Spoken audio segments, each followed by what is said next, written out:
বাংলাদেশের ইতিহাসে বারবার ফিরে আসা এক বড় সমস্যা সুষ্ঠু ও গ্রহণযোগ্য নির্বাচন। ক্ষমতাসীন দলের প্রভাব, পক্ষপাত দুষ্ট নির্বাচন কমিশন, দলীয় প্রশাসন এবং রাজনৈতিক হস্তক্ষেপ সবকিছু মিলে এই সংকট বহুবার রাষ্ট্রের গণতান্ত্রিক ভিত্তিকে প্রশ্নবিদ্ধ করেছে। তবে ড. মোহাম্মদ ইউনূসের নেতৃত্বে গঠিত জাতীয় ঐক্যমত কমিশন এনসিসি সম্প্রতি যেসব সিদ্ধান্ত নিয়েছে তা রাজনৈতিক বিশ্লেষকদের মতে যুগান্তকারী এবং ঐতিহাসিক। ২০২৫ সালের ২৩ জুলাই জাতীয় ঐক্যমত কমিশনের এক গুরুত্বপূর্ণ বৈঠকে সিদ্ধান্ত গৃহীত হয়, আগামীতে প্রধান নির্বাচন কমিশনার সিইসি ও অন্যান্য নির্বাচন কমিশনার নিয়োগ দেওয়া হবে সরকারি দল এবং বিরোধী দলের সম্মিলিত ঐক্যমত্যের ভিত্তিতে। এই প্রক্রিয়াকে সাংবিধানিকভাবে সংরক্ষণ করার পরিকল্পনাও নেওয়া হয়েছে, যাতে ভবিষ্যতে কোনো সরকার একতরফাভাবে এই ব্যবস্থা বাতিল করতে না পারে। এতে করে যে পরিবর্তনটি ঘটবে তা হল, আগে যেখানে ক্ষমতাসীন দল একচেটিয়াভাবে নিজেদের অনুগত ব্যক্তিকে নির্বাচন কমিশনে বসাত, এখন সেখানে উভয় পক্ষের সম্মতিতে একজন গ্রহণযোগ্য, নিরপেক্ষ ব্যক্তি নিয়োগ পাবে, যিনি জনগণের আস্থার প্রতীক হতে পারবেন। কমিশনের আরেকটি গুরুত্বপূর্ণ সিদ্ধান্ত হল স্থানীয় সরকার নির্বাচন থেকে দলীয় প্রতীক তুলে নেওয়া। আগে ইউনিয়ন, উপজেলা, পৌরসভা এমনকি সিটি কর্পোরেশন নির্বাচনেও দলীয় প্রার্থী মনোনয়ন দেওয়া হতো। এর ফলে ঘরোয়া রাজনীতিতে দলীয়করণ, সহিংসতা ও সন্ত্রাস বৃদ্ধি পেত। বর্তমানে এই প্রক্রিয়া বাতিল করে ব্যক্তিভিত্তিক জনপ্রিয়তা, গ্রহণযোগ্যতা ও সামাজিক অবদানকে প্রাধান্য দিয়ে নির্বাচন করার সুযোগ তৈরি করা হয়েছে। এর ফলে সমাজের বিভিন্ন শ্রেণী-পেশার সম্মানিত ও জনসম্পৃক্ত ব্যক্তিরা, যেমন শিক্ষক, আইনজীবী, সমাজকর্মী, ব্যবসায়ী, রাজনীতিতে আসার সুযোগ পাবেন, দলীয় দাসত্ব বা মাস্তানির শিকার না হয়েই।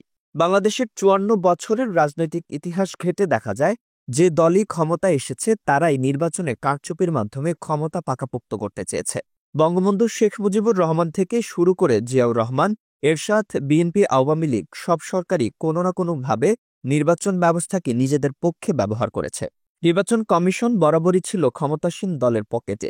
এই নতুন ব্যবস্থার মাধ্যমে এই দীর্ঘস্থায়ী ভোট চুরি মেকানিজমে একটা বড় ধাক্কা দেয়া হলো। বিএনপি যদিও ঐক্যমত ভিত্তিক কমিশন গঠনের মূল দর্শনে সরাসরি আপত্তি জানায়নি, তবে তারা বলছে এই সিদ্ধান্তগুলো প্রধানমন্ত্রীর ক্ষমতা খর্ব করছে।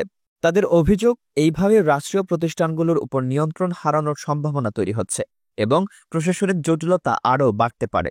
তবে এই আপত্তিগুলো জনগণের মধ্যে বিশেষ প্রভাব ফেলছে না, কারণ জনগণের বহুদিনের প্রত্যাশা ছিল এমন একটি ব্যবস্থা যেখানে নির্বাচন কমিশন সত্যিকার অর্থেই নিরপেক্ষ হবে আর নির্বাচন হবে প্রতিযোগিতামূলক ও অংশগ্রহণমূলক।